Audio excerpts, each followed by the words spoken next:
The European endeavor to emulate the Chinese and Japanese porcelain succeeded in 1708 in the Albrechtsburg castle in the small city of Meissen. It's by adding the white mineral kaolin that the chemist Johann Friedrich succeeded in creating a white, translucent but strong material. And these experiments were conducted in utmost secrecy. And rumor has it that the King of Poland, August the Strong, who financed the experiments, had the ground floor windows of the castle bricked up to ensure the utmost secrecy. Unfortunately, a couple of years later, after the discovery of the recipe, many manufactories in Europe were imitating their exclusive product. And as a response, by 1722, the Meissen manufactory introduced their iconic trademark, the blue crossed swords, to ensure the quality of the piece and its authenticity. In the early years of the Meissen designs, sculptors were still looking at Chinese examples using their designs and their elaborate decorative language. Yet soon they created their own European style, first starting off from the Baroque and then evolving to a soft Rococo, of which these two pendant models are a beautiful example. This is an early model from 1745 displaying a man and a woman holding the lid of a pitcher in the soft pastel colors so typical for the Rococo. In the second half of the 18th century, neoclassicism became dominant in Europe. Fueled by archaeological discoveries such as Pompeii and Herculaneum, artists would focus on this newly discovered antique art and architecture. And also Meissen modelers would include antique gods into their designs, such as this piece, the Tritonenfang, by one of Meissen's most famous modelers, JOACHIM KAENDLER.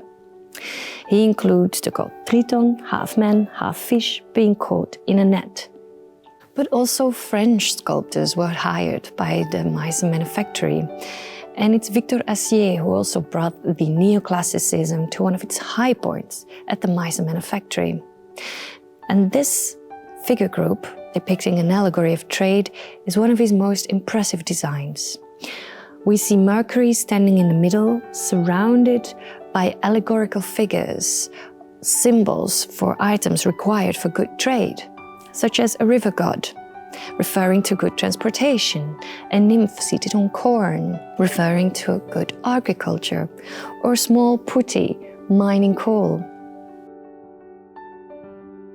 In the 19th century, Meissen manufactory was focusing on perfect productions of historical models or creating new models according to historical styles, such as the neoclassical style.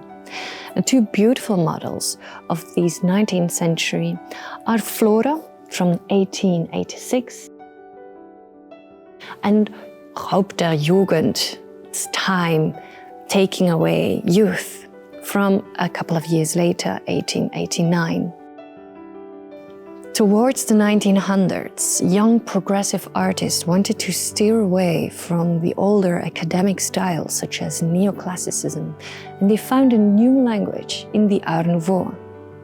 And also new Meissen models were created in this modern zeitgeist, such as this beautiful model, a figure of a Kugelspielerin, a woman holding a ball, in which we see a more minimal approach but more stylized design.